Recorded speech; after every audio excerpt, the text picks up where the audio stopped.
चलिए अपने आत्मा के ज्ञान और ध्यान की ओर।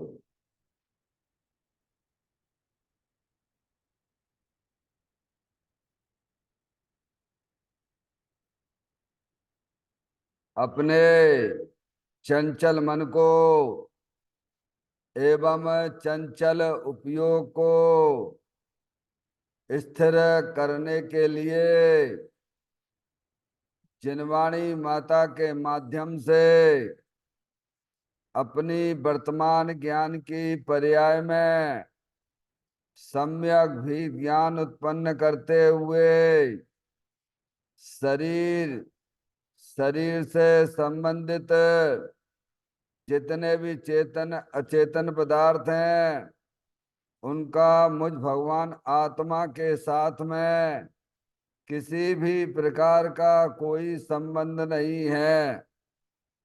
इस प्रकार समस्त पर पदार्थों में अपने संबंध की वृत्ति को छोड़ते हुए अंदर में जो अखंड ज्ञान ज्योति स्वरूप भगवान आत्मा है उसमें ही वर्तमान पर्याय का संबंध जोड़ते हुए कि मेरा यह भगवान आत्मा सदा काल शरीर आदि पर पदार्थों से भिन्न प्रकट अखंड ज्ञान ज्योति स्वरूप है।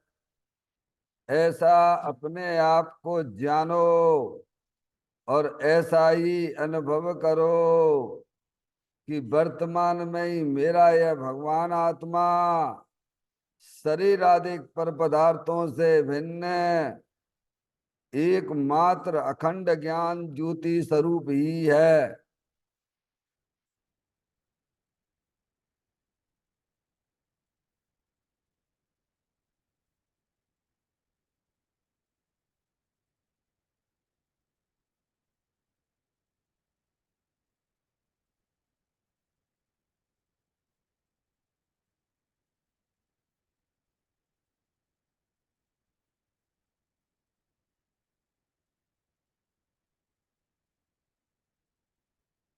इसी प्रकार से संसार अवस्था में आत्मा की पर्याय में जो विविध प्रकार के पुण्य पाप के परिणाम दिखाई देते हैं वे समस्त परिणाम पर द्रव्यों की लक्ष्य से होने वाले भाव हैं। वे हमारे आत्मा का स्वभाव नहीं है। ऐसे समस्त रागादिक परिणामों में एकत्व बुद्धि, ममत बुद्धि, कर्तत्व बुद्धि, भोक्तत्व बुद्धि तथा उन रागादिक परिणामों की ज्ञाता बुद्धि को भी छोड़ते हुए अंदर में जो अखंड ज्ञान ज्योति स्वरूप भगवान आत्मा है जो कि पूर्ण निराकुलता वाला है, सुख शांति के भंडार स्वरूप है। ऐसे ज्ञायक प्रभु परमात्मा में शरीर रागादिक का भी लक्ष्य छोड़ के मैं तो तीनों काल शरीर रागादिक से भिन्न पूर्ण वीतराग आनंद मूर्ति स्वरूप भगवान आत्मा हूँ। ऐसा अपने आप को जानो और ऐसा ही अनुभव करो कि वर्तमान में ही मेरा यह भगवान आत्मा शरीर रागादिक से भिन्न पूर्ण वीतराग आनंद मूर्ति स्वरूप ही है।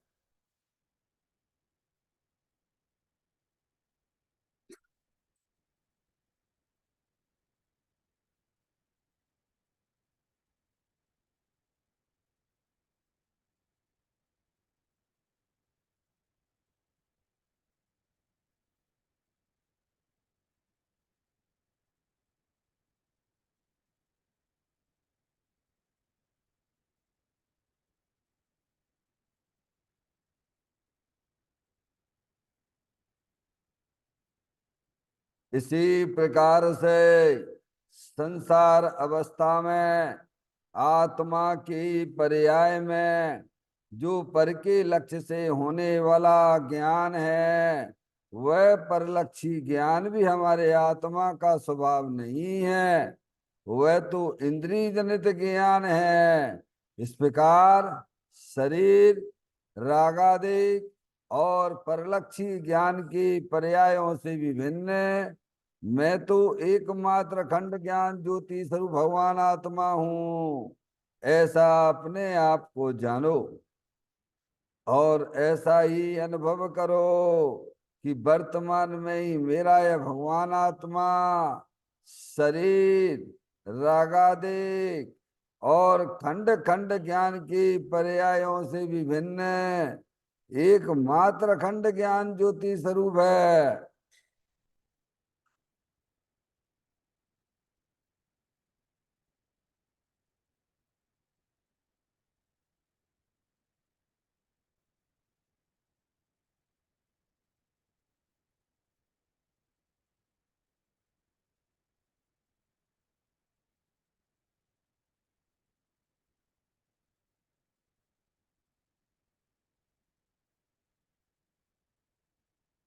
द्रव करम भाव करम नौ करम रहित शुद्धात्म स्वरूपो हम। मेरा ये भगवान आत्मा सदा काल शरीर आदि नौ कर्मों से भिन्न है। मेरा ये भगवान आत्मा सदा काल ज्ञानावर्ण आदि 8 कर्मों से भी भिन्न है। मेरा ये भगवान आत्मा सदा काल मोह राग देश भाव कर्मों से भी भिन्न है। इस प्रकार द्रव कर्म भाव कर्म नौ कर्म तीनों कर्मों से रहित मैं तो एकमात्र परम पवित्र शुद्धात्म स्वरूप हूँ, ऐसा अपने आप को जानो और ऐसा ही अनुभव करो कि वर्तमान में ही मेरा यह भगवान आत्मा तीनों प्रकार के कर्मों से रहित एकमात्र परम पवित्र शुद्धात्म स्वरूप है।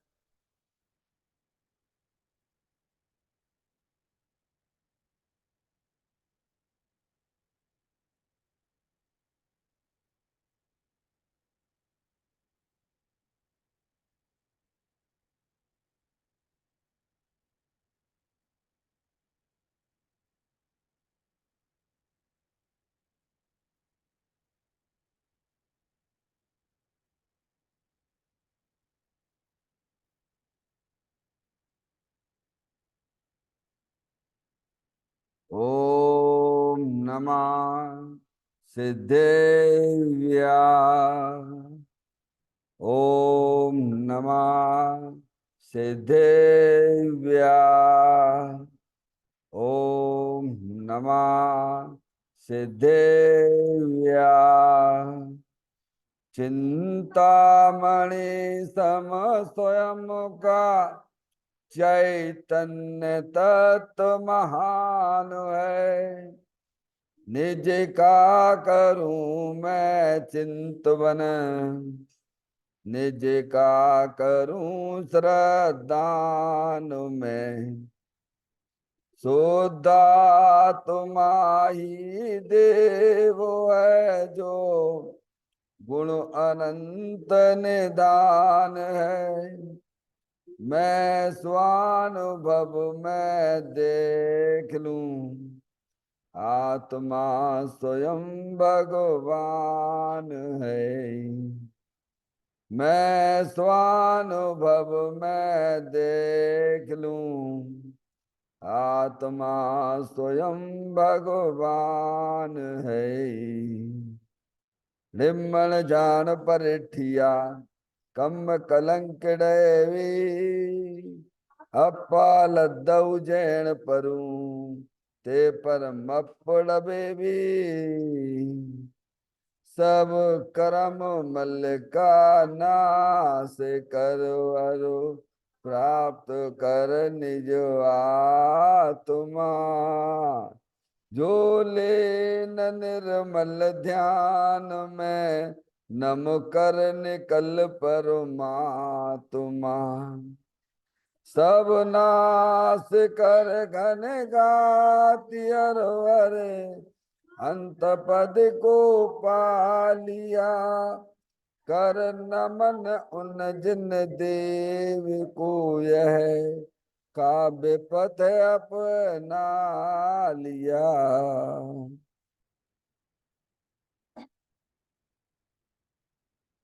श्री योगसार जी नामक परम आध्यात्मिक ग्रंथ स्वाध्याय हेतु में विराजमान है। आज से 1400 वर्ष पहले इस महान पवित्र ग्रंथ की रचना दिगंबर संत युगंध महाराज जी हुए हैं। उन्होंने इस महान पवित्र ग्रंथ की रचना की और उन्होंने इस ग्रंथ का नाम योगसार जी रखा। योगसार जी का सीधा सा अर्थ है मुक्ति के मार्ग में। योग का मतलब जोड़ होता है, किसका किसके साथ में जोड़ करना। तो अर्यंत परमात्मा कहते हैं कि अपनी वर्तमान शुद्ध ज्ञान की पर्याय का अंदर में जो अपना त्रिकालिक ध्रुव भगवान आत्मा जो सदा काल द्रव्य कर्म भाव कर्म नौ कर्म से रहित अखंड ज्ञान ज्योति स्वरूप है, ऐसे ज्ञायक प्रभु परमात्मा के साथ में अपनी वर्तमान शुद्ध ज्ञान की पर्याय का संबंध जोड़ने का नाम योग है, जिसे शास्त्रीय भाषा में सम्यक दर्शन सम्यक ज्ञान भी कहते हैं। और चेतन भगवान आत्मा में ही अपनी वर्तमान पर्याय को मग्न कराना, लीन करना, स्थिर करना, उसे सार कहते हैं, यानी सम्यक चारित्र कहते हैं। तो योग सार क्या हो गया? सम्यक दर्शन, सम्यक ज्ञान, सम्यक चारित्र वाली निर्मल पर्याय, पवित्र पर्याय जो अपने आत्मा के आश्रय से प्रकट होती है, इसे यहाँ योग सार कहते हैं। देखिएगा, योग सार ग्रंथ के माध्यम से हम और आप यहाँ पर 51 नंबर की गाथा का स्वाध्याय प्रारंभ किया है, जिसमें दिगंबर संत हमें यह समझाना चाहते हैं, शरीर को नरक हर जानो। क्या ये शरीर है ना संयोग में, हो गया इसी के लक्ष्य से सब नरक 4 गति 84 लाख योनियों में परिभ्रमण करता है आत्मा।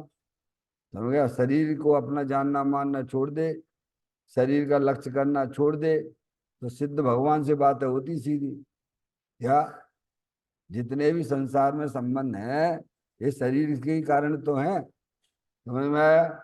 आपने इसे अपना जानना मानना छोड़ दिया, अंदर अपनी चेतन आत्म वस्तु है जो अनंत शक्तियों के भंडार स्वरूप है। शरीर मिलना, ये शरीर जेल है। क्या है ये जेल है, और क्या? जेल तो है ही ये। बार बार जन्म लेते रहना, शरीर मिलता रहना, ये अच्छी बात है आत्मा के लिए? क्या आत्मा का जीवन तो सिद्ध परमात्मा जैसा होना चाहिए, कायदे से।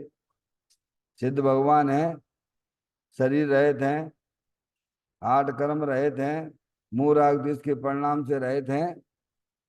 ऐसे ही अपना शक्ति अपेक्षा से अपना भगवान आत्मा भी वर्तमान में विद्यमान वस्तु है, तीनों कर्मों से रहित है। समझ में आया भैया? तो कहते हैं शरीर को नरक घर जानो, क्योंकि शरीर के को अपना जानने से मानने से शरीर रूप प्रवृत्ति करने से ही ये आत्मा 4 गति 84 लाख योनियों में परिभ्रमण करता है। इसीलिए यहाँ पे इसे नरक जानने के लिए कहा है। देखिएगा, गाथा का पाठ करते हैं, फिर चर्चा को भी पढ़ेंगे। जर जरित है नरक समय दे, ऐसा जान कर यदि करो आत्म भावना, तो शीघ्र ही भव पार हो। जैसे नरक का वास आपत्तियों से जर्जरित है, पूर्ण है, हो गया। जैसे मनुष्य गति है ना, तिर्यंच गति है ना, सामने देखती है ना कीड़े मकोड़े, ऐसे ही एक नरक गति भी है, देव गति भी है। भगवान ने 4 गतियां बताई हैं, और मोक्ष गति भी है जहाँ सिद्ध परमात्मा विराजमान है। तो गतियां हो गई कितनी? 5। समझ में आए भैया? तो जैसे नरक, जैसे मनुष्य पर गति है, त्रियंच गति कीड़े मकोड़ों की है, ऐसे ही जो है नरक गति है। वहां नरक में जो है ना, पानी तक नहीं मिलता, एक बूंद पानी नहीं मिलता। 33 सागरों तक, अधिकतम 33 सागर तक आत्मा रहता वहां पर। पाप करे उसने, मांस भक्षण का भक्षण किया, पर स्त्री का सेवन किया, समझ गया, विषय भोगों में बुद्धि बनी रही, तो कहाँ जाएगा? ऐसी जगह जाएगा जहाँ भयंकर गर्मी है, भयंकर सर्दी है, समझ गया। हम्म? और जिसकी भूमि छूने मात्र से कैसा होता है, जैसे करोड़ों भिक्षु जो है काट रहे हों एक साथ, है नहीं? तो कहते हैं जैसे नरक का वास आपत्तियों से जर्जित है, पूर्ण है, दुखी दुख है, दुखी दुख है, दुखी दुख है। देखो क्या है, नरक में मिथ्या दृष्टि ही है ऐसा नहीं है, सम्यक दृष्टि भी है वहां पर। क्या? सम्यक दृष्टि भी है, मिथ्या दृष्टि भी है। हम्म? आई बंदना समझ में। लेकिन सम्यक दृष्टि जीव को क्या है, मिथ्यात का परिणमन नहीं है।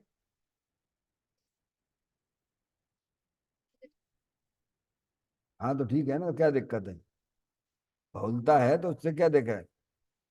अब यहाँ भी तो बहुलता है अज्ञानियों की। अरे मनुष्य पर्याय में नहीं बहुलता अज्ञानियों की। समय दृष्टि तो गिने चुने हैं, समझ लो आप। दिगंबर में कितने लोग हैं यहाँ पर, बोलो? दिगंबर में कितने जैन हैं? और कितने लोग हैं काय समझ तत्व को समझते हैं? कितने लोग भगवान की पूजा करते हैं, और कितने फिर उनमें भी छट के आइए यहाँ पर। अरे आपके यहाँ जो है इंदौर में हीरे जवाहरात की दुकानें कितनी हैं? अरे बोलो भैया, समझ में आती है कि नहीं आती है? हैं? गिने चुनी है ना, है, समझ गए? ऐसे ही तत्व को समझने वाले गिने चुने दिगंबर हैं। अन्य मतों में तो ये वस्तु स्वरूप की कोई बात ही नहीं है।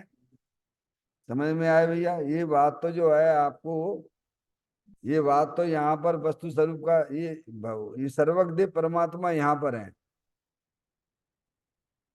सर्वज्ञ परमात्मा अरियंत परमात्मा है, समझ में आए भैया? वे ही सच्चे परमात्मा है। सकल द्रव्य के गुण अनंत पर जाय अनंता, जाने एक ही काल प्रकट केवली भगवंता। ये बात हमें समझ में आना चाहिए। तो नरक में मिथ्या दृष्टि ज्यादा है, ये बात ठीक है। सम्यक दृष्टि भी है, ऐसा नहीं है। अरे जैसे राजा श्रेणिक हैं, राजा श्रेणिक है ना, अगली अगले जो है वहां से निकल के यहाँ तीर्थंकर होने वाले हैं। बंदा समझ में आ रही बात? तो नरक के जो है भयंकर दुखी दुख हैं, दुखी दुख हैं, दुखी दुख हैं। और वे दुख वास्तव में संयोग की अपेक्षा से बताए गए हैं। वास्तव में तो आपने जैसे शरीर में एकत्र बुद्धि कर रहे हो ना, दुख काय का है? दुख का जो पाप का उदय दुख का कारण नहीं है। राजा श्रेणिक का पाप का उदय तो है, लेकिन उसके पर आत्मा में पाप का परिणाम नहीं है। डॉक्टर साहब, दो बातें हैं। पाप का उदय होना एक अलग बात है, और पाप परिणाम होना एक अलग बात है। उस नरक में मिथ्या दृष्टि भी है और सम्य दृष्टि भी है। क्या? लेकिन वो जो है पाप के उदय तो दोनों के हैं। सम्य दृष्टि के भी पाप का उदय है, और मिथ्या दृष्टि के भी पाप का उदय है। हम्म? लेकिन मिथ्या दृष्टि जो है दे जीव को एक गिने बहरातम तत्व मुधाय। क्या है? क्या कर रहा है ज्ञानी? है, समझ लीजिए आप। अब देह में से अपनापन छोड़ दीजिए भेद ज्ञान के द्वारा, आत्मा में अपनापन लाइए, तो यहाँ पे भी देखो, आप भी देखो कितने आनंद में हो जाओगे। सारे संकट देखिए, बाहर की अनुकूल प्रतिकूलताएं तो ये सब कर्माधीन है। क्या है डॉक्टर साहब? ये सब चीजें जो है कर्माधीन है। होंगे जैसे वहां पर नरक में, वो तो कर्माधीन है। अब देखिए, पर मूल बात तो परिणामों की बात है। क्या की बात है? परिणामों में जो है सम्यक दृष्टि जीव है, उसके पाप रूप परिणाम नहीं है। पाप रूप परिणाम क्या है? मिथ्या दर्शन, मिथ्या ज्ञान। क्या है? भेद ज्ञान की ज्योति जल रही है, उसे मालूम है मैं तो अनादि अनंत रहने वाली चेतन आत्म वस्तु हूं। क्या चल रहा है परिणामों में? सब खेल परिणामों में है ना डॉक्टर साहब। अभी यहाँ आप निराकुलता से रह सकते हो। मान लीजिए पाप के उदय से डॉक्टर साहब आप यहाँ बैठे हुए हो, आपका पाप का उदय आ गया। आता ही सभी के आते हैं भैया, ज्ञानियों के भी आते हैं, उसमें क्या है। राजा सनैणिक के भी आए, वगैरह सभी के आते हैं। सनत कुमार मुनिराज के भी आए पाप के उदय। अरे महावीर वो जो आपके पार्श्वनाथ भगवान के भी पाप के उदय आए। आते हैं कि नहीं आते हैं? ज्ञानी संतों को भी आते हैं। अपना भी पाप का उदय आ गया। क्या आ गया कि जो है वो मकान जो है जल के राख हो रहा, जल रहा है। आप यहाँ शांति से बैठे हुए हो, अभी शांति से बैठे हुए हो, अभी शांति से बैठे हुए हो, क्योंकि आपको पता नहीं है। और जैसे ही मालूम पड़ गया डॉक्टर साहब, किसी ने आगे आपको कह दिया, तो बोलो अब क्या होगा? तो जानकारी दुख का कारण है कि वो जो मकान जो है उसको आप अपना माने बैठे हो, वो दुख का कारण है। बोलो अब क्या अज्ञानी क्या मानता है दुख का कारण? अरे हम तो अच्छे खासे बैठे हुए थे, प्रवचन सुन रहे थे, और ने हमें जानकारी दे दी, इसीलिए हमें नहीं। जानकारी दुख का कारण नहीं, ध्यान रखिए। ज्ञान कभी भी दुख का कारण नहीं होता है। ज्ञान कभी भी दुख का कारण नहीं होता है। हाँ? अब चूंकि हमें पर पदार्थ को अपना जाने मैंने बैठे हुए हैं, इसीलिए हम दुखी होने लग गए। जानकारी तो हमें भी हुई डॉक्टर साहब, आपको भी जानकारी हुई है, बराबर हुई है। आपका मकान जल गया, आपको क्यों उथल पुथल हुई? हमें तो कुछ भी नहीं हुआ। क्यों ऐसा क्यों? हाँ ना देना पड़ेगा भाई, जवाब देना पड़ेगा क्या? समझ गए नहीं आप? क्योंकि उस मकान को हम अपना जान रहे हैं, मान रहे हैं, इसीलिए हमारे अंदर बेचैनी हो गई। तो बेचैनी का कारण क्या है बोलो? बताइए बेचैनी का कारण क्या? क्या ज्ञान बेचैनी का कारण है? ज्ञान बिल्कुल भी बेचैनी का कारण नहीं है। ज्ञान अगर बेचैनी का कारण होता तो उतना तकलीफ हमें भी होना चाहिए थी, पर आपको क्यों हुई? हमें तो बिल्कुल ही नहीं हुई, क्योंकि हमें बिल्कुल ही राग ही नहीं है। और जितना राग है तो हमें भी हो सकती है डॉक्टर साहब। हम्म। तो मूल दुख का कारण क्या है? पाप परिणाम दुख का कारण है। पाप का उदय दुख का कारण नहीं है भगवान। क्या? अभी शरीर में है देखो, पाप के उदय भी आते हैं, पुण्य के उदय भी आते हैं, क्योंकि हमारे आत्मा के साथ में अनादि काल से कर्मों का संयोग है। समझ में आए? भी इनके उदय भी आएंगे कि नहीं आएंगे? हैं? बोलो आएंगे कि नहीं आएंगे? उन्हें कोई रोक पाएगा क्या? कोई नहीं रोक सकता है। हाँ, आपने अगर भेद ज्ञान ज्योति जलाई हुई है, वस्तु स्वरूप का सच्चा ज्ञान है, तो आपके परिणामों में निराकुलता रहेगी। अभी रहेगी निराकुलता, अभी हो जाएगी निराकुलता, अभी हो जाएगी निराकुलता। क्योंकि हम शरीर को ही अपना नहीं जानते हैं। अब शरीर में हो गया, ठीक है, जितना राग है उतना दुख होता है, ज्ञानी को भी होता है। वह कहाँ दिक्कत है? तो मुख्य दुख का कारण क्या निकला? भाई हमें तलाशना चाहिए ना। हम दुखी रहते 24 घंटा दुखी बने रहते, दुखी बने रहते हैं, और संयोगों को इकट्ठा करते रहते, इकट्ठा करते रहते, और मनुष्य पर्याय पूरी करके चले जाते हैं। यही नहीं समझ में आया कि दुख का कारण क्या था। क्या? ये तो हमें आपको महान पुण्य का उदय समझना चाहिए कि वस्तु स्वरूप का सच्चा ज्ञान हमें आपको जानकारी मिल रही है। इसमें तो डुबकी लगा जाइए आप, क्योंकि आप अनादि अनंत रहने वाली चेतन आत्म वस्तु हो। है? इसका कभी भी इसका इग्नोर नहीं करना। जनवाणी सुनने के लिए कभी इग्नोर नहीं करना। समझ में आया भैया? अपनी आत्मा की बात है, प्रसन्न चित्त से सुनना, ये हमारे कल्याण की बात है। तो नरकों में जो है दुख है, वो पाप का उदय है। वहां मिथ्या दृष्टि भी है, वहां पर सम्य दृष्टि जी भी है। देखो, अगली 24वीं में 24 तीर्थंकर होने वाले हैं, होंगे। कितने तीर्थंकर अभी नरक में हैं?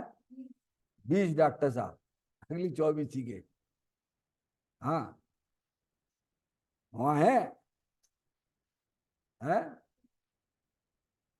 4 स्वर्ग में डॉक्टर साहब।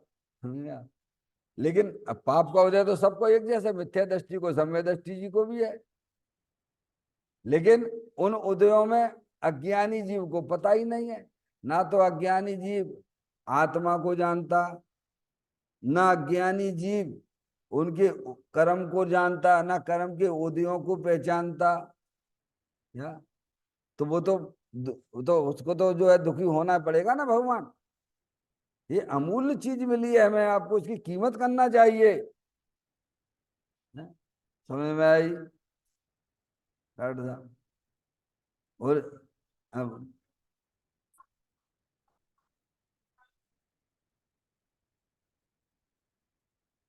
हाँ, तो अज्ञान दशा में बांधे तो कर्म किसी को छोड़ते हैं क्या? क्या राजा श्रेणी ने अज्ञानता में सर्प डाल दिया था ना। और ज्ञान हो गया तो फिर जो है वो उपसर्ग भी दूर हुआ। फिर वे क्षयिक समय दृष्टि भी हो गए डॉक्टर साहब, हो गए। पर उनको स्थिति कितना बना था पहले अज्ञान दशा में? 7वें नरक का हुआ था। और ज्ञान हो गया तो फिर नरक में तो जाना पड़ेगा।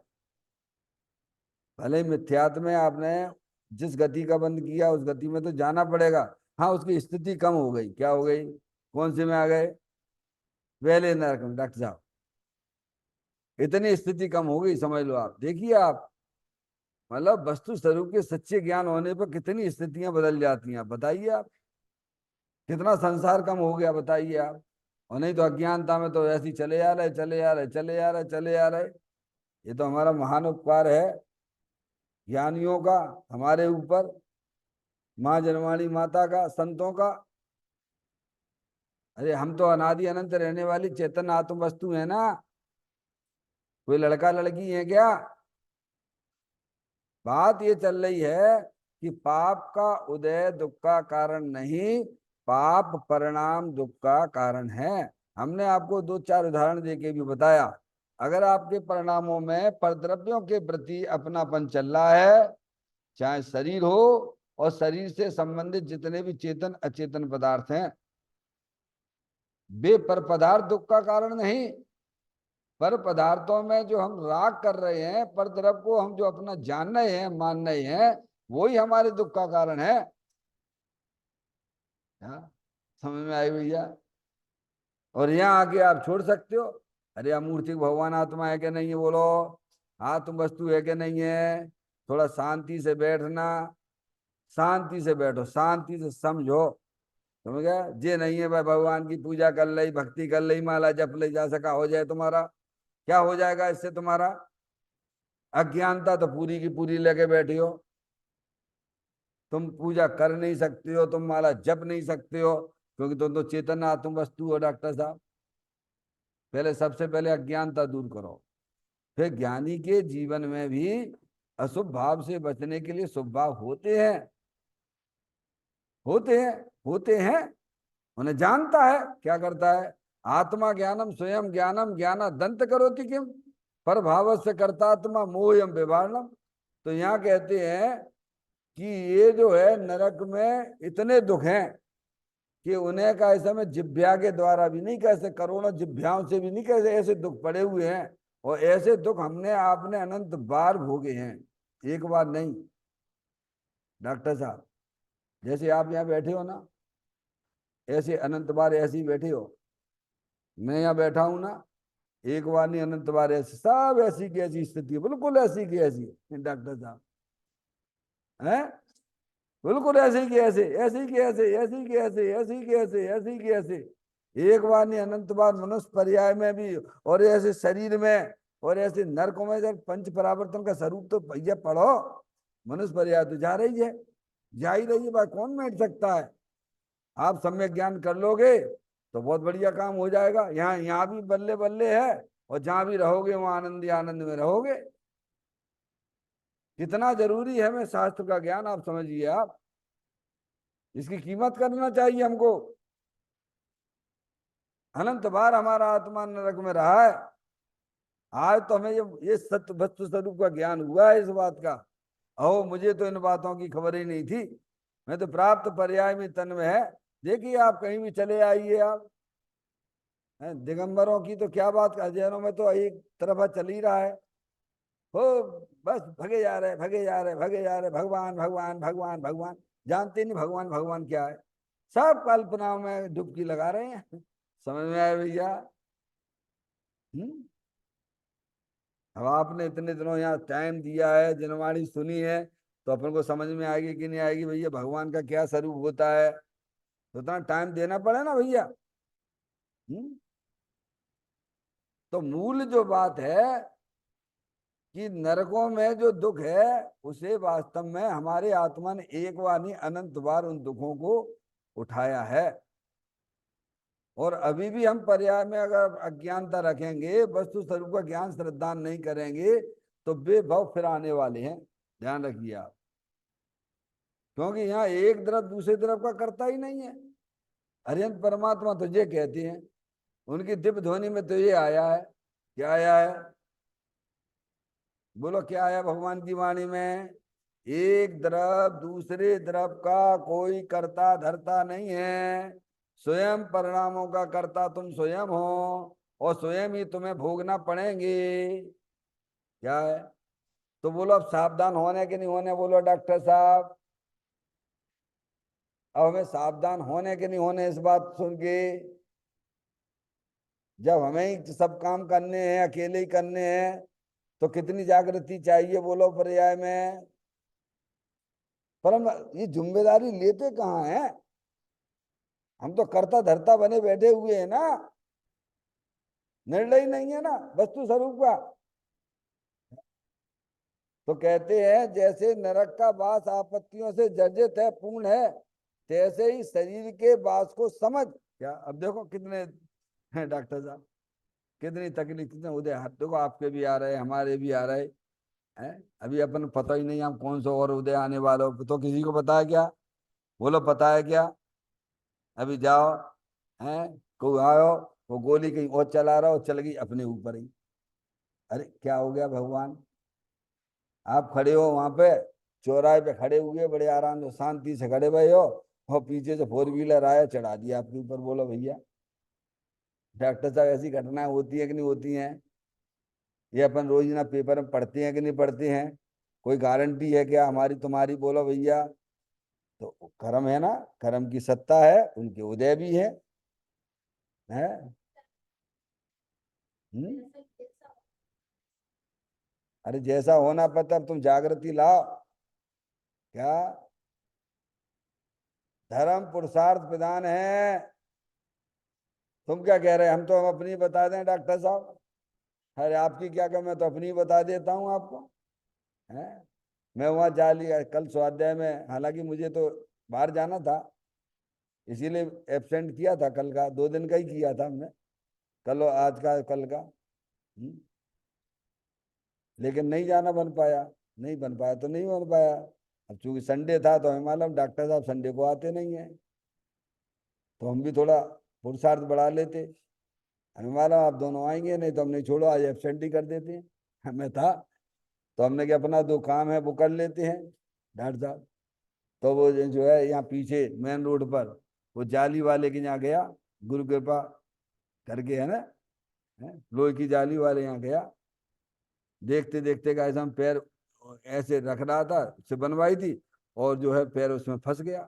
फंस गया मतलब वो जो है उसकी लोहे से टकराया, उसी जाली से टकराया, तो भयंकर खून भी निकलने लगा। डॉक्टर साहब, क्या पैरों में भयंकर खून भी निकलने लग गया। तो हमने क्या कहें, हमने अब डॉक्टर साहब के पास तो जाना ठीक नहीं है, क्योंकि ये इनका टाइम मंदिर का है। मैंने अपनी कल्पनाओं से बोल रहा हूँ, मैंने बात करी कि 9:45 की बात थी। मंदिर में होंगे या जहाँ भी होंगे, हमें मालूम धार्मिक कार्य में ही होंगे, तभी तो यहाँ टाइम, उस टाइम पे नहीं आते आप संडे को, समझ गया? तो हमने कोई बात नहीं, अपन बाटिया चले गए। डॉक्टर साहब आए ना, उदय आए ना। अरे आए ना भगवान, बोलो। अब वहां पहुंचे तो वहां 2 बंदे मिल गए। तो वो बोलने लगा, अरे आपके तो बहुत खून निकल रहा है, बहुत खून निकल रहा है, बहुत खून निकल रहा है। और बार बार बार बार बार बार उसी बात को करे। हमने कहा तुम कैसे इंसान हो? थोड़ी सी चोट लगी, और तुम इतना बड़ा चढ़ा के बोल रहे हो, क्यों डरा रहे तुम मेरे को यार? तुम कैसे समझते हो? इनको ओटी में लाओ, इनको ओटी में, वो भी डॉक्टर आएगा। हमने सुना ओटी वोटी को छोड़ दो तुम। है, अगर किसी को बड़ी चोट भी आती है तो डॉक्टर ये कहते कुछ भी नहीं हुआ, ये शब्द होना चाहिए। और हमारे कुछ भी नहीं लगा, कहते ब्लड देख के तू घबरा रहा है डॉक्टर साहब। है, अरे तू तो ये बोल कछु कोई बात नहीं है, तू तो मतलब डरा के पैसा लेना चाहते हो तुम, ओटी का पर्चा बनाना चाहते हो। नहीं, पर तुम तो सीधी जो है पट्टी बांधो उंगली में, और मैं कि तुम्हारी शिकायत भी करूंगा। कितने दिन हुए तुम्हें यहाँ आए हुए? इस प्रकार से मरीज को डराना नहीं था। अब चूंकि अपने पास में वेद ज्ञान की ज्योति है तो अपन जानते हैं। नहीं आई समझ में? ये उदय किसी को नहीं छोड़ते, मैं कह रहा हूँ उदय किसी को नहीं छोड़ते हैं।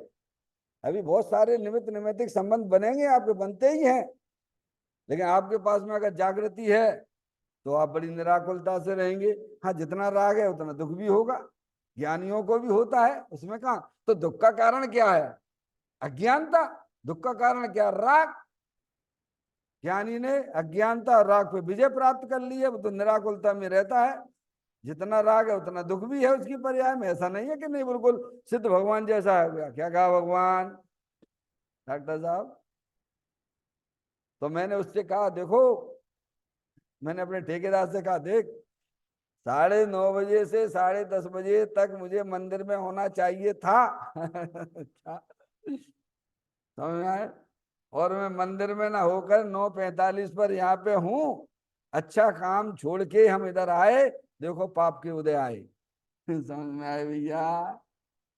डॉक्टर साहब उदय किसी को नहीं छोड़ते भैया। हर चीज का ज्ञान करो, शिक्षा लो। है, ऐसी बात है।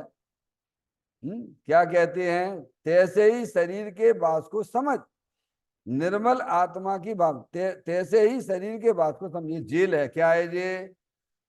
इस जेल में से हमें निकलना है। क्या करना है? जो कितनी गंदी है कितनी गंदी। निरंतर उसमें से मलमूत्र ही झड़ता रहता है। क्या? मलमूत्र का घड़ा रात दिन सड़ा, उठा कर रखना। अब लिया पंच परमेष्टि तुम्हारा शरणा। मैं चेतन चिद्रूप चिदानंद रूप, जगत दुख कूप, हमें क्या करना। अब लिया सिद्ध परमेष्टि तुम्हारा शरणा। क्या? मैं कौन हूं? अब इससे क्या प्रेम करना भैया? ये पर चीज है, और वो भी कैसी है? मलमूत्र का घड़ा है भगवान। यानी ऐसा भेद ज्ञान करके निर्मल अपनी आत्मा, कौन है ये लगा, निर्मल आत्मा की भावना कर। अपना चेतन भगवान आत्मा हर समय निर्मल है, परम पवित्र है डॉक्टर साहब। परम पवित्र है भगवान आत्मा। उसमें शरीर का प्रवेश ही नहीं होता, उसमें कर्मों का प्रवेश नहीं होता, उसमें राग का प्रवेश नहीं होता। ऐसा परम पवित्र भगवान आत्मा वर्तमान में विराजमान है। समझ में आया भैया? ज्ञानी को ज्ञान है, उसका श्रद्धान है, और उसका उपयोग भी उस चेतन भगवान आत्मा का अवलंबन लिए हुए। अरे वस्तु है कि नहीं है? अरे आत्मा है कि नहीं है वस्तु? और तुम कौन हो भैया? अरूपी है, इंद्रिय ज्ञान का विषय नहीं है। समझ में आया भैया? आत्मा अरूपी है, इंद्रिय ज्ञान का विषय नहीं है। जितने भी पूर्व में जितने ज्ञानी हुए हैं, सबने शास्त्र के द्वारा उस आत्मा को समझा है, और समझकर उसकी दृष्टि की है। आत्मा कहीं से लाना नहीं है भगवान। हम तुम सब आत्मा ही हैं भगवान, भूले हुए हैं, अपनी शक्तियों को पता ही नहीं है। समझ में आया भैया? तो निर्मल आत्मा है, परम पवित्र आत्मा है। अरे जगत में आत्मा ही निर्मल नहीं है भैया, जगत में सब पदार्थ निर्मल ही है। क्योंकि एक द्रव दूसरे द्रव के अंदर घुसता कहाँ है भगवान? डॉक्टर साहब देखो, विश्व को देखने की दृष्टि कितनी गजब की है। माँ जनवाणी माता के द्वारा प्राप्त होती है जे। और आपका वर्तमान में पुरुषार्थ है, इसका नाम पुरुषार्थ है। वस्तु स्वरूप को अपनी पर्याय में प्राप्त कर लेना, इसका नाम पुरुषार्थ है। और क्या पुरुषार्थ? ये है कि लगे रहो लगे रहो लगे रहो, पढ़ती रहो पढ़ती रहो पढ़ती रहो। कौन पढ़ने वाला है? मैं तो चेतनेश्वर भगवान आत्मा हूँ। समझ में आया साहब? जिनवाणी माता के द्वारा से जानो कि अपनी चेतन भगवान आत्मा निर्मल है, परम पवित्र है। आचार्य कुंकुन देव ने 186वें नंबर गाथा में घोषणा करी है समय सारथी में, जो शुद्ध जाने आत्म को वह शुद्धता को प्राप्त हो। शुद्धता को प्राप्त हो यानी निर्मल पर्याय उसकी पर्याय प्रकट हो जाती हैं। जो अंतर्मुख होके अपने चेतन भगवान आत्मा की दृष्टि करते हैं, अवलंबन लेते हैं, उनकी पर्याय निर्मलता प्रकट हो जाती है। बस इसका नाम धर्म है। वो धर्म काहे का है? ये तो अज्ञानी लोग कहते हैं भगवान की पूजा करो तुम्हारा धर्म हो जाएगा। कुछ नहीं होगा धर्म धर्म। अरे अपने आत्मा का आश्रय से धर्म होता है भैया। डॉक्टर साहब तो क्या करें जब तक नहीं हो रहा हुआ आत्मा का? तो अरे लड़का फेल होएगा तो क्या करना? ऐसा करना कि दुकान पे लगा लेना। अरे लड़का है अपना बच्चा है, फेल हो गया 8वीं कक्षा में, डॉक्टर साहब क्या करना? ये अच्छी बात है कि उसे अपने साथ में दुकानदारी में लगा लेना? ये तो तुम उसके साथ में भविष्य खिलवाड़ कर रहे हो। ऐसी अब क्या करें, महात्मा को जानते नहीं है तो तब तब भगवान की पूजा भक्ति करें कि नहीं करें? वहां भी भेद ज्ञान की ज्योति जला। पहले अपने यहाँ वस्तु स्वरूप का ज्ञान करो, फिर खूब भगवान की पूजा करो, खूब भक्ति करो, खूब तुम्हें न रोकर। समझ में आया भैया? डॉक्टर साहब खूब पढ़ो लिखो, जो कुछ करने करो भैया। सबसे पहले अपना काम करना, सबसे पहले पर्याय में अज्ञानता दूर कर लेना। समझ में आए भैया? अपनी चेतन वस्तु सदाकाल निर्मलानंद है, परम पवित्र है, सुख शांति के भंडार स्वरूप वस्तु है। उसकी जब आपकी दृष्टि हो जाती आती है, शुद्ध ज्ञान की पर्याय में अपने आत्मा की पकड़ हो जाती है, तो ये शक्तियां ये 47 ही नहीं है, अनंत शक्तियों का पिंड भगवान आत्मा है। उसके हम और तुम मालिक हैं भैया, पता नहीं है। जैसे भिखारी को पता नहीं है नीचे जो है खजाना पड़ा हुआ है। समझ में आए भैया? ऐसे अपने आत्मा में अनंत शक्तियां भरी पड़ी हुई हैं, और जैसे ही उपयोग अंतर्मुख होता है, उसकी दृष्टि करता है, तो वे शक्तियां पर्याय में व्यक्त होने लगती। क्या होने लगती हैं? अब ना ये काम हमें काम लगता है कि नहीं लगता है? बोलो भैया। है तो सभी आत्मा, एक इंद्रिय जीव भी आत्मा है, अनंत शक्तियों के भरे लो भगवान आत्मा है। लेकिन कर क्या रहा हो जी? तो बताओ पहले। हम भी हैं, आत्मा है, अनंत शक्तियों से भरेले हैं, पर कर क्या रहे तुम जी बताओ? डॉक्टर साहब हैं तो अरबपति खरबपति, ऐसे घूम रहे पागलों जैसे। तो काहे कि तुम अरबपति खरबपति हो? ऐसी आत्मा हो, अनंत शक्तियों भंडार हो, तो तुम अपने आत्मा की दृष्टि करो, अपने आत्मा का आश्रय लो, तो वे शक्तियां पर्याय व्यक्त होने लग जाती हैं, और फिर धीरे धीरे उनका विकास होने लग जाता है। पर्याय में क्या होता है? क्या होता है बोलो भैया? ये काम काम लगता है कि नहीं लगता है? ये भी कोई करने लायक चीज है कि नहीं है डॉक्टर साहब? अनंत बार तो पर लक्ष्य का आश्रय करके, पर की दृष्टि करके हमें क्या मिला पर्याय में? बोलो। अरे क्या मिल रहा है पर द्रव को अपना जानने से, मानने से, पर द्रव का लक्ष्य करके पणमन करने से क्या मिल रहा है? दुख रूपी पर्याय मिल रही, संसार बढ़ा रहे हो अपना। है फिर? अरे आपको मौका मिला है, अरे भगवान के सामने ही बैठिए। घर में चलो भैया ठीक है, का समय पता नहीं, बहुत सारे राग के संबंध जुड़े हुए हैं, कहीं कोई आ रहा, कहीं कोई जा रहा, कहीं कोई आ रहा। कोई बात नहीं, हम आधा घंटे जाएंगे, प्रभु के सामने बैठेंगे। यहाँ तो बैठ सकते नहीं हमसे। नहीं है तो उपयोग लगाइए आप, करना तो पड़ेगा, क्योंकि संसार से छूटने का तो भगवान ने एक ही उपाय बताया है कि अपने आत्मा को जानिए, अपने आत्मा की दृष्टि करिए, अपने आत्मा का आनंद लूटिए। इसके बिना आप समझो कि हम संसार से छूट जाएंगे, कि तो बिल्कुल नहीं छूटोगे। संसार सागर से, जन्म मरण से छूटने का उपाय तो अपनी आत्मा का ज्ञान करो, अपने आत्मा का श्रद्धान करो। समझ में आया? और उसके आश्रय से स्वाधीनता का लाभ लो। निर्दोष सुख निर्दोष आनंद लो जहां भी प्राप्त हो। डॉक्टर साहब कैसे मिलेगा? अंतर्मुखता से मिलेगा। इसमें अपनी बुद्धि लगाइए, आप तो बहुत समझदार हो, तो चतुर कहलाओगे। क्या? नहीं तो मूर्ख ही हो, एक नंबर की छठे छठाए है। जैसे निगोदिया जीव आत्मा होने पर भी आत्मा का लाभ नहीं ले सकता, एक इंद्री से लेके असंगी पंच इंद्री तक आत्मा होने पर भी आत्मा का लाभ नहीं लेते हैं तो वे आत्मा। ऐसे ही हम भी अगर आत्मा, तो ज्ञान हुआ, ज्ञान से फिर आगे तो बढ़ो भगवान। पहले तो ज्ञान होना ही मुश्किल है डॉक्टर साहब, और उसके बाद फिर उसका अवलंबन दृष्टि, ये इसका नाम पुरुषार्थ है। तो कहते हैं निर्मल आत्मा की भावना कर। किसकी भावना कर? ये परिणामों में सब होता है खेल, सब परिणामों में है, परिणामों में ही बंध है और परिणामों में ही मुक्ति है। तो भावना कर। किसकी भावना? भगवान ने क्या कहा जनवाणी माता ने, किसकी भावना करो? हम तो बाकी रुपया पैसन की भावना करते रहते हैं, स्पर्श इंद्रिय के विषय की भोगों के बारे में सोचते रहते, मर जाओगे तुम, कीड़े मकोड़े बनने वाले हो। अगली पर्याय भगवान से ना पूछना, भगवान का ही संदेशा है। समझ में आया? पंच इंद्रिय के विषयों की एट लीस्ट अति आसक्ति का परिणाम तो तत्काल त्याग देना चाहिए, तत्काल त्याग देना चाहिए। समझ में आया भैया? आप अगर सुना है समझा है तो इतना काम तो करना पड़ेगा भैया, नहीं करोगे तो नुकसान अपना ही है। निर्मल आत्मा की भावना कर, जिससे शीघ्र ही संसार से पार हो जाएगा। यहाँ तो छूटने का उपाय बताते हैं। 4 गति 84 लाख योनियों में हमारा आत्मा अनादिकाल से पड़ा हुआ, उससे कैसे निकले उसकी बात यहाँ बताई जाती है। अब कहते भगवान, देखिए अगला पॉइंट, भगवान अमृतानंद निजात्मा से प्रेम होने पर यह शरीर तुझे नरक का घर जैसा दिखेगा। नव द्वारों से मलमूत्र आदि मलिनता झरती है, ऐसा यह मलिन शरीर हाड़ मांस रक्त पीप चमड़ा आदि का घर है।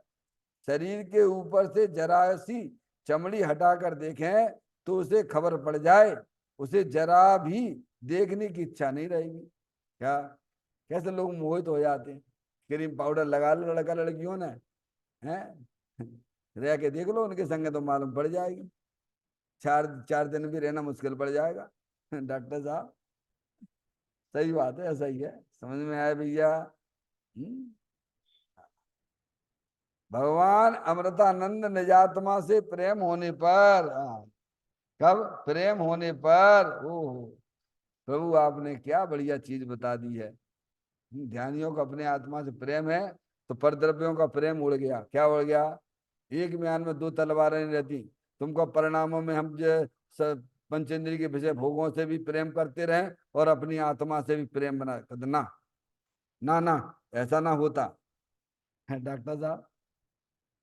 एक तरफा गाड़ी चलती है, या तो संसार में डुबकी लगाओगे और फिर या सिद्ध भगवान जैसा आनंद अपने आत्मा।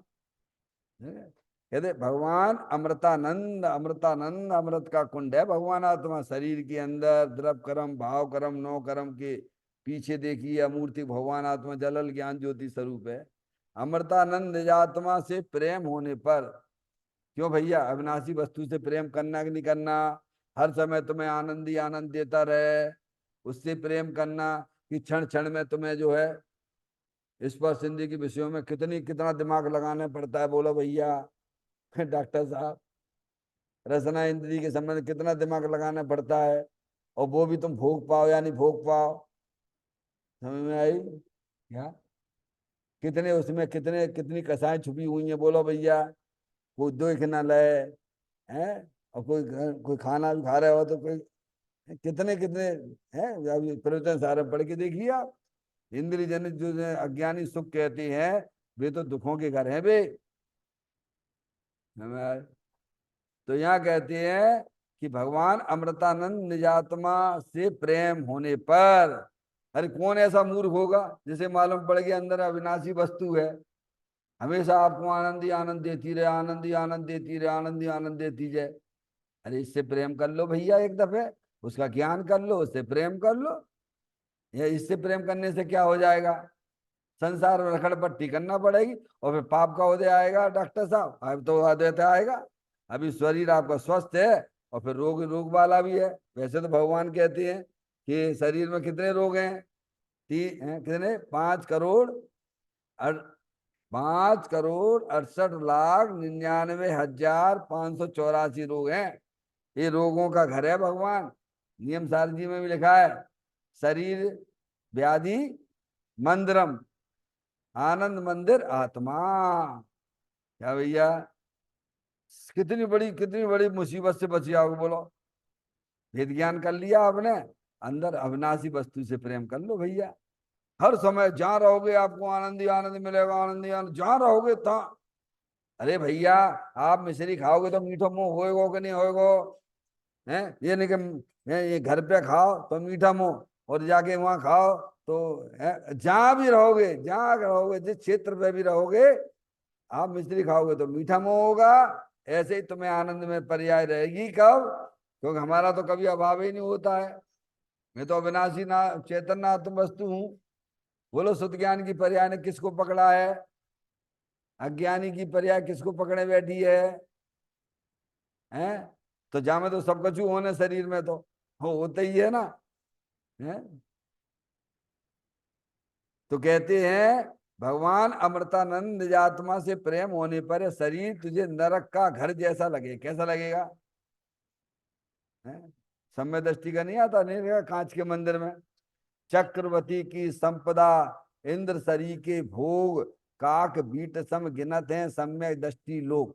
डॉक्टर साहब, जिसे वस्तु स्वरूप का सच्चा ज्ञान हुआ है, जिसे अपने आत्मा की दृष्टि हुई है, वह शरीर को कैसा देखता है? ये मल मूत्र का घर है, ऐसा देखता है। इसमें क्या आश्चर्य की बात हो, तो उसका स्वरूप ही है। नव द्वारों से मलमूत्र आदि मलिनता झरती है। देखो नहीं, हर समय हर समय क्या है डॉक्टर साहब, मलमूत्र झड़ता रहता है, उसमें क्या है? चाहे कितना बढ़िया खाए ले आप, पर निकलता क्या है उसमें से? समझ गए आप? मल नव द्वारों से मलमूत्र आदि मलिनता झरती है, ऐसा यह मलिन शरीर हाड़ मांस रक्त पीप चमड़ा आदि का घर है भगवान। बोलो, वस्तु स्वरूप को जानने पर कितना मजा आ जाता है? डॉक्टर साहब, ज्ञान हो गया भैया, रेत में से तेल नहीं निकलेगा तो कितना पुरुषार्थ करोगे आप? कितना तेल निकालने की कोशिश करोगे? हैं? अपन को ज्ञान हो गया, भगवान आत्मा अंदर अमृत का कुंड है, अविनाशी वस्तु है। और ये शरीर तो जो है मलमूत्र का घड़ा है, जो निरंतर कुछ ना झड़ते ही रहता है, झड़ते ही रहता है। नव द्वार भय गिनकारी, किम दे करे किम यारी। छह डाला में लिखा पंडित दौलन। जो इसमें मल ही मल झड़ता रहता है, जलती रहता है, और मल को देखते रहते हो, और मल से ही प्रेम कर रहे हो। हैं? कहते हैं ऐसा मलिन शरीर हाड़ मांस रक्त पीप चमड़ा आदि का घर है। शरीर के ऊपर से जरा सी चमड़ी हटाकर देखें तो क्या है? देखते नहीं बने डॉक्टर साहब, क्या ये दिख रही है? थोड़ा सा देख लो, फिर देखो। देखना पसंद ना करो। वस्तु स्वरूप सच्चा है कि नहीं ऐसा? हमारा ज्ञान बोलता है कि नहीं बोलता है? हैं? फिर कहते हैं शरीर के ऊपर से जरा सी चमड़ी हटाकर देखें तो उसे खबर पड़ जाए। समझ में आया भैया? एक आता है दृष्टांत, समय तो हो गया। एक रानी का आता है, रानी का है, उस पर एक साधु जो है मोहित हो गया था। अनुमत की है, हो गया नहीं आप? रानी पर मोहित हो गया था, रानी को देख के, है नहीं? अब बस जो है, उसने कहा भी, तो उसने कहा इतने दिन बाद आना आप। उसने उससे बोला साधु से, तो वो जो आई तो माने सब जो है खून ऊन सब जो है निकाल नुकुल के गए समय उसके सामने खड़ा हो गया। तो रानी खड़ी हो गई। पहले जिस पे मोहित हो रहा था वो, तो बोले कि जो है वो आपकी रानी को बुला। डॉक्टर साहब, क्या कहती है? जिस पे वो मोहित हुआ था ना वो साधु, उसको बुला, उसकी तो दासी है, उसके दाई हो। बोलने की सुनो, जिस पे तो मोहित हुए थे ना, ये एक मिट्टी के मटके में भरा हुआ है मलमूत्र, जो खून पीप वगैरह सब जो है सब भरी पड़ी है। तुम जिस पे मोहित हुए थे वो तो इसमें पड़ा हुआ है। समझ गए आप? डॉक्टर साहब, बैराग आ गया उसको। ओ हो, मैं क्या पागल हो गया हूँ? है? ये दशा है संसार की। इसीलिए व्यर्थ में अपना टाइम बर्बाद मत कीजिए। ये वस्तु स्वरूप है ये। समझ में आया भैया? शरीर के ऊपर से जरा सी चमड़ी हटाकर देखें तो उसे खबर पड़ जाए, उसे जरा भी देखने की इच्छा नहीं रहे, फिर क्या अब करो। अब तुम हो गए, तो हमसे करो, हमें बेई है जो जिस पे तुम मोहित हुए थे पहले। रानी कहती जिस पे तुम मोहित हुए थे। हाँ, समझ आ गए। इस प्रकार से संसार के स्वरूप को जानते हुए हमें अपने परिणामों में पर से उदासीनता लाना चाहिए, और अपने चेतन भगवान आत्मा को कभी नहीं भूलना चाहिए। उसका ज्ञान करिए, उससे प्रेम करिए, क्योंकि अंदर ही चेतन आत्म वस्तु हमेशा विद्यमान वस्तु है। वह कहीं जाती आती नहीं है, ना उसका जन्म होता है, ना उसका कभी मरण होता है। आनंद स्वरूपी वस्तु है। उसका ज्ञान करके, उसका श्रद्धान करके निरंतर अपने आत्मा का सेवन करना, इसे ही भगवान ने धर्म कहा है। चैतन्य काय स्मरण प्रति क्षण करो रे, भवि के अनंत दुख को पल में हरो रे। अक्षय अनंत निज सुख निदान पाओ, गाओ अरे नित इसी के गीत गाओ। 9 बार नमोकार मंत्र का स्मरण